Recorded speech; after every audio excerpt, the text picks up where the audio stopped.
as a gift for the knitter or as a project to be hastily completed by Christmas. There was an array of snuggly sweaters for those without the time or inclination to actually knit something. My favorite part of the display was the 4-hand knitted Christmas stockings hanging in front of a painted fireplace, complete with licking orange flames. The artwork was courtesy of Theodore, one of the vampire knitters, who, apart from being a former policeman, had painted sets for amateur theater productions. And curled up in front of the fire, almost as though she could feel the warmth, was my black cat and familiar Nix. I'd put twinkly lights all around the window and the painted fireplace, so my shop looked festive and inviting. When I walked in, the place was bustling. Mary was trapped in the corner with a young, intense man. As the door closed behind me, she sent me a glance of appeal, and I went straight over, ignoring 3 other customers, who all seemed to be browsing. Before I could ask how I could help, the guy turned to me. "I'm looking for a knitted iPad cover, and she says she doesn't know what I'm talking about." "An iPad cover? How complicated is that?" Of course, I'd talked to Mary about computers in general, but we hadn't had time to go through every permutation from the smartphone to the tablet. I smiled soothingly. "I'm afraid we don't have any knitted iPad covers, or any patterns to make them. It's a good idea, though." Now he looked even more annoyed. Why couldn't she just tell me that? "She's from Egypt," I said, as though that explained everything. He shook his head. "I think they have iPads in Egypt. Not in the Middle Kingdom."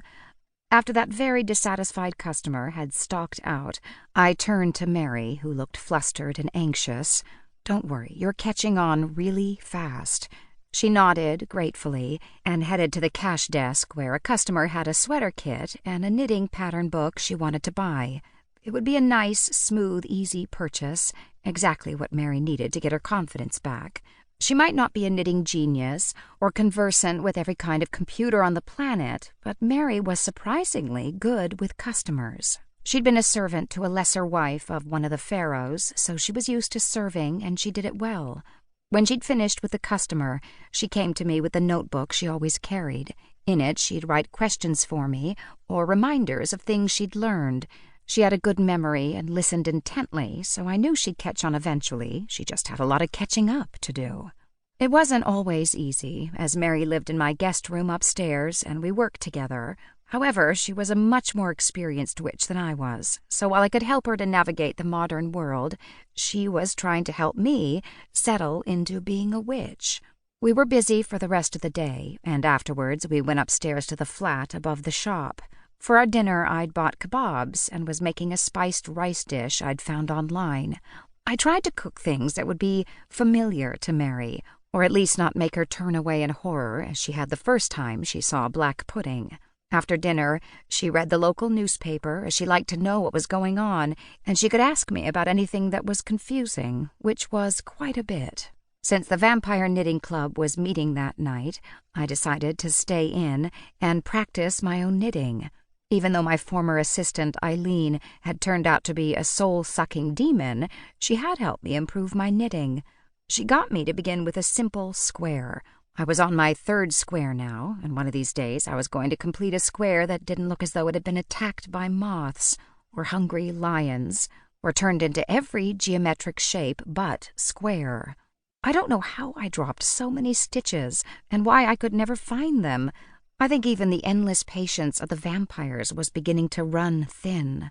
The buzzer on the house phone went off about 8 o'clock that night, indicating there was someone at the door. It was my grandmother and her best friend and maker, Sylvia. They both came in wearing smart new outfits. Sylvia, who in life had been a stage and screen star in the 1920s, always looked glamorous. But my grandmother always looked like a quintessential grandmother. And she still did. She wore her white hair coiled neatly in a bun.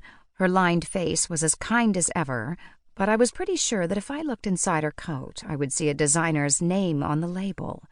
"How was your trip?" I asked, holding out my arms. I hugged first my grandmother and then Sylvia.